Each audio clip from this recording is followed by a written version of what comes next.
Në fakt, ti ishe atje për të bërë punën tënde, sepse Dediona përpos që ka qenë pjesë e Big Brother VIP Albania, është edhe gazetare, jemi kolege në këtë rrugtim, dhe e menduar në njërë që ka mos shkoje aty, që ka mos tishe në atë momentet? Jo, nuk jam tipi që them që bëbo pëse ndodhi, po them okej, dakord ndodhi dhe për të mësuar, sepse ne gazetarët e terenit jemi pak së patrëmbur edhe shkojmë pa marrë parasysh terenin e vështirë që është aty, dhe periuda kur ka qenë 10 orë, ku dhe temperaturat e bëjnë akoma më të vështirë terenin edhe me mjetet që mund të shkosh atje. Motori ka qenë i vetmi mjetet që mund të përshkruaj atë terren.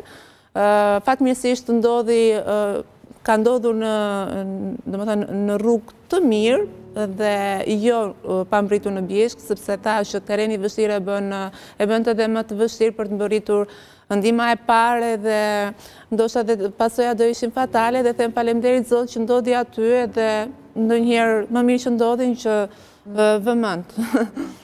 Por natyrisht kur jemi në sfida të tilla e veçanërisht në këtë që ke kaluar ti, që ke pasur të lashe me lëvizjen, të vinë momente nga këto që thua, a do të zgjohem, a do të ecë në njëherë më.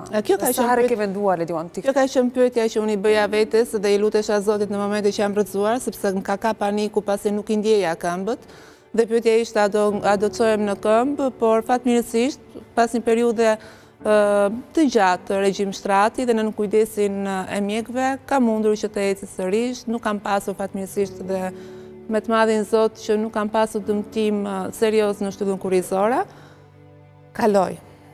Jo, na kalon kështu që njeriu nuk duhet të mposhet nga ndodhit apo nga dhimbjet.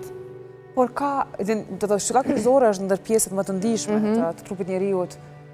Ishte një kim adekuat apo ishte lëndimi me fat, po e quaj kushtimisht, që nuk ka qenë fatal për ty që të mos ktheshe mas një në gjendjen që ke qenë? Sipas mjekëve ka qenë 1 milimetër larg paltës kurrizore.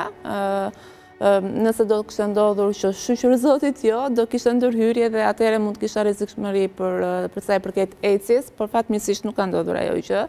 43 ditë kanë qenë regjim shtrati dhe mjekime intensive, fizioterapi edhe çdo gjë pasaj që jam në këtë gjendje që jam sot.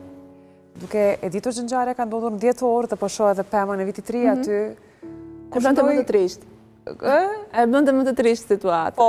Të gjithë personin unë isha e shtrirë. Duhet të pyes se natyrisht e di përgjigjen, po e bëj për publikun. Kur shënoi ora 12, ti e mendove natyrisht aspektin shëndetësor. Nuk kam fesuar. Thjesht kam qenë e shtrirë dhe kam shkëmbyer telefonata me të afërmit e mi edhe uri.